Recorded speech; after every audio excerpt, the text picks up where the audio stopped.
गावाकडे आला होता, नेमकं काय कारण होतं? काल साहित्य संमेलन अखिल भारतीय मराठी नाट्य साहित्य अखिल भारतीय मराठी साहित्य संमेलन 99 होतं साताऱ्यामध्ये आणि समारोप होता, त्यामुळे मी तिथं आलो होतो. आणि समारोप झाल्यानंतर मी गावी आलो. गावी आमची दरवर्षीप्रमाणे उत्तेश्वराची यात्रा होती आणि यात्रा झाली, लोकांना भेटलो सगळ्यांना आणि आता परतीच्या प्रवासाला आहे. साहेब, जे आता महापालिकेच्या निवडणुका चालल्या आहेत त्याच्यामध्ये जे बिनविरोध उमेदवार झाले त्याच्यावरनं विरोधकांनी मोठ्या प्रमाणात विरोध केला या सगळ्या गोष्टींना. जे बिनविरोध झाले त्याबद्दल सुद्धा त्यांनी पुन्हा त्या विचार करावा अशा पद्धतीची मागणी करतात निवडणूक आयोगाकडे. ते सगळ्या बाबतीमध्ये पुनर्विचार करावा. हे चुकीचं आहे, हे रद्द आहे, निवडणूक आयोग गुलाम आहे, असं आहे तसं आहे आरोप करतायत. खरं म्हणजे निवडणूक आयोगावर आरोप करण्याचं त्यांचा एक ते काय म्हणतो धंदा झालेला आहे. EVMवर आरोप करण्याचा त्यांचा धंदा झालेला आहे. कोर्टावर आरोप करण्याचा त्यांचा धंदा झालेला आहे. जेव्हा ते जिंकतात, लोकसभेत जेव्हा जिंकले तेव्हा ते सगळ्या EVM चांगल्या होत्या, निवडणूक आयोग चांगला होता, सगळं चांगलं होतं. हरल्यानंतर सगळं वाईट होऊन जातं. तर ही दुटप्पी भूमिका आहे. खरं म्हणजे नाचता येईना अंगण वाकडं आहे अशी म्हण आहे आणि ती म्हण यांना लागू पडते. खरं म्हणजे ते जेव्हा पराभव होतो तेव्हा पराभवाची कारणं शोधण्याचं हे काम केविलवाना प्रयत्न आहे. आता जे बिनविरोध झाले त्यांच्याकडे तर उमेदवारच नव्हते, धरून पकडून उमेदवार पकडून उभे केले. आता जे उमेदवार जिथं उभे राहिले त्या ठिकाणी त्यांना खात्री पटली की बाबा आम्ही इथे निवडून येऊ शकत नाही. तिथलं पॅनल एवढं स्ट्रॉंग आहे की तिथं ते निवडून येऊ शकत नाही. युतीचं काम गेल्या अनेक वर्षाचं लोकांसमोर आहे, जनता त्यांच्या पाठीशी आहे. मग तिथं कशाला हारायला ते उभे राहतील. आणि म्हणून त्यांनी तिथली परिस्थितीनुसार माघार घेतली असेल.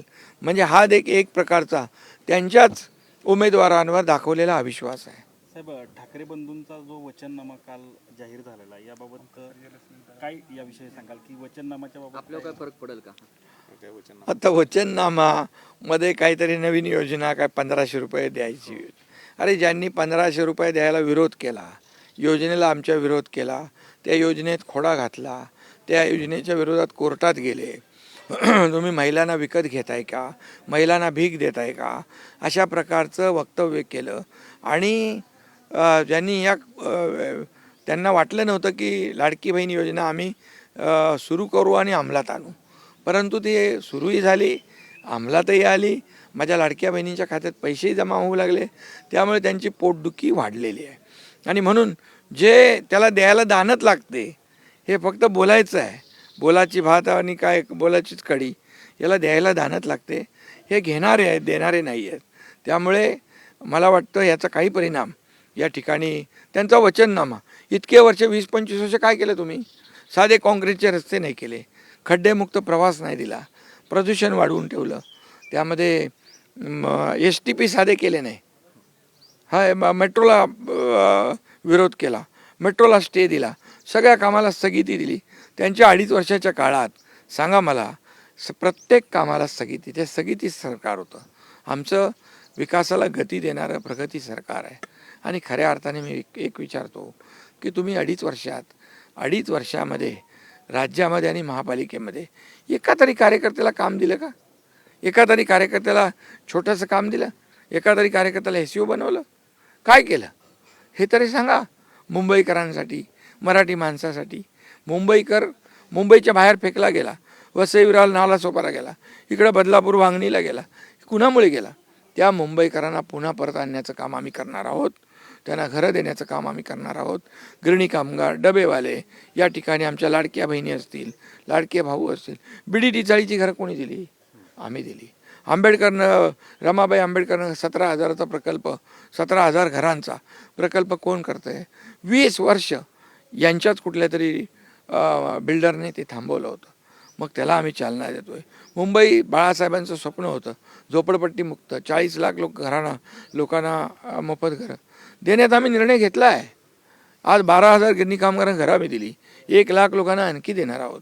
या ठिकाणी सर्वसामान्य लोकांना हक्काचं घर, स्वतःचं घर देण्यासाठी गोशी आम्ही दिल्या 20,000 इमारतींना. आम्ही पागडी मुक्त मुंबई केली. सगळे रिडेव्हलपमेंटचे प्रकल्प जे होते, रिडेव्हलपमेंट थांबली होती, त्याला आम्ही चालना दिली. काय केलं यांनी हे तर सांगावं मुंबईसाठी? फक्त आणि फक्त मी कालच्या भाषणामध्ये परवाच्या बोललेलो आहे, फक्त मुंबई ही सोन्याची अंडी देणारी कोंबडी आहे असं मग त्यांनी पाहिलं आणि याच प्रकारे त्यांनी मुंबईकडे पाहिलेलं आहे. आम्ही मुंबईचा विकास पाहतोय, ते स्वतःचा विकास पाहत आहेत, ते स्वतःचा स्वार्थ बघतायत. आम्हाला यामध्ये मुंबईचा विकास, मुंबई स्वच्छ सुंदर सुरक्षित मुंबई, आरोग्यदायी मुंबई आणि विकसित मुंबई. मी काल परवा म्हणालो की आम्हाला महाराष्ट्र फास्ट करायचं आहे आणि मुंबई सुपर फास्ट करायचं आहे. आम्ही बोलत नाही, फक्त करतो आहे, केलं आहे. कॉन्क्रीटचे रोड जाऊन बघा, STP बघा, मेट्रो बघा, या ठिकाणी बाळासाहेब ठाकरे आपला दवाखाना बघा, सगळी कामं जागेवर आहेत. अटल सेतू बघा, कोस्टल रोड बघा, कोणी केलं आहे? हे महायुतीने केलेलं आहे. आणि त्यामुळे मुंबईकर जनता सुज्ञ आहे. मुंबईकर जनता कामाला महत्त्व देणार. हे मुंबईपासून तोडणार, मराठी माणसापासून तोडणार, हे दरवर्षाची घिसीपिटी कॅसेट आहे त्यांची. बाळासाहेब ठाकरेंचा त्याला लोक बिलकुल यामध्ये थारा देणार नाहीत. लोकांना भावनेचं राजकारण नाही, लोकांना विकासाचं राजकारण पाहिजे, जे महायुतीने सुरू केलेलं आहे. साहेब, तुम्ही ठाण्यामध्ये चांगलं वातावरण केलंय महायुतीच्या एकूण ह्याच्यामध्ये, पण मात्र नवी मुंबई असेल, मीरा भाईंदर असेल, या ठिकाणी भाजपकडून महापौर स्वतःकडे ओढण्यासाठीची एक रस्सीखेच त्या ठिकाणी सुरू आहे. आम्ही मैत्रीपूर्ण तिथे लढत आहे आणि त्यामध्ये देखील मीरा भाईंदर असेल, नवी मुंबई आहे, त्या ठिकाणी देखील शिवसेनेची मोठी ताकद आहे आणि शिवसेनेने काम केलेलं आहे. आणि नक्कीच आम्ही त्या ठिकाणी शिवसेनेचे नगरसेवक जे उमेदवार केले, ताकदीचे उमेदवार आहेत, शिवसेनेला मोठं यश मिळणार. बाळासाहेब ठाकरेंचा ठाण्याचा दाण्या वाघ हा आमच्यासोबत आहे असं मुख्यमंत्री म्हणाले, त्यावर उद्धव ठाकरेंनी टीका केली की ते ठाण्याचे पण नाहीत आणि दाण्या वाघ पण नाही.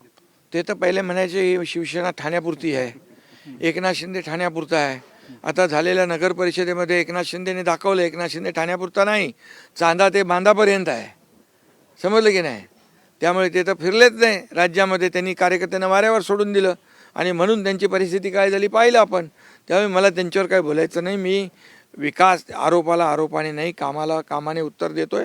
आणि या मुंबई महापालिकेच्या निवडणुकीत देखील कामाच्या जोरावर महायुतीचाच भगवा झेंडा फडकेल, महायुतीचाच महापौर होईल आणि 29 महापालिकांमध्ये देखील महायुतीच जिंकेल.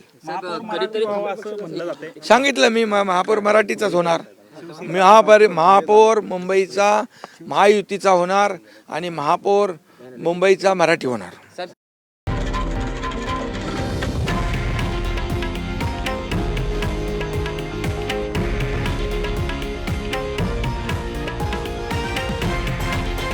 हे आहे देशातील नंबर 1 न्यूज नेटवर्क आणि आपण पाहत आहात TV9 मराठी, एकमेव.